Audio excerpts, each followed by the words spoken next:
Vor de țoară să vă pese ce simt oamenii care au măștile puse pe fețe. Ce simțim noi ăștia care zicem că suntem bine și ne schimbăm doar pentru validare, vrem opinie.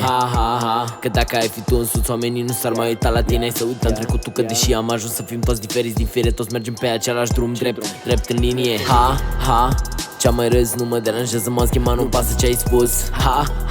Sunt bucuros, mă împac cu toată lumea și nu mă mai simt în plus. Te înconjoară multe râsete, nu poți participa. It's embarrassing for you și le spui hype-a. Ai vrea să te simți și tu așa, așa că te prefaci că ești altcineva, doar ca să fii cineva.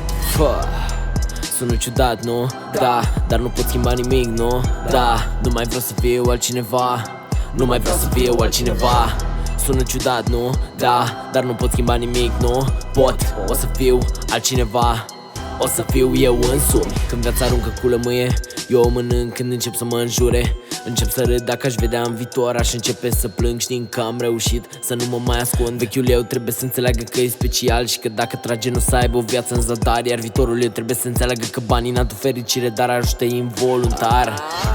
Ce glumă bună zici și tu, deși nu poți zice nimic nici în glumă. Glasul nu mai răsună, presiunea te sugrumă și ce trebuia să fie o glumă s-a transformat în traumă. Dar ei nu știu că simți diferit, că un punct dat în glumă se simte diferit, că o vorbă este atât descrie exact ce simți, iar uneori simți că nu le pasă chiar de nimic. E o luptă interioară între mine și mine, când eu sunt cel care atacă și cumva tu câștig. Că am masca asta legată de față, vreau să fiu cine sunt și încep să cred că nu mai vreau să mă mint. Sunt diferit, dar te comporți ca restul. Sunt cine vreau, ești ce vrea lumea să fii. Am aspirații, halucinații, m-am săturat să neg tot.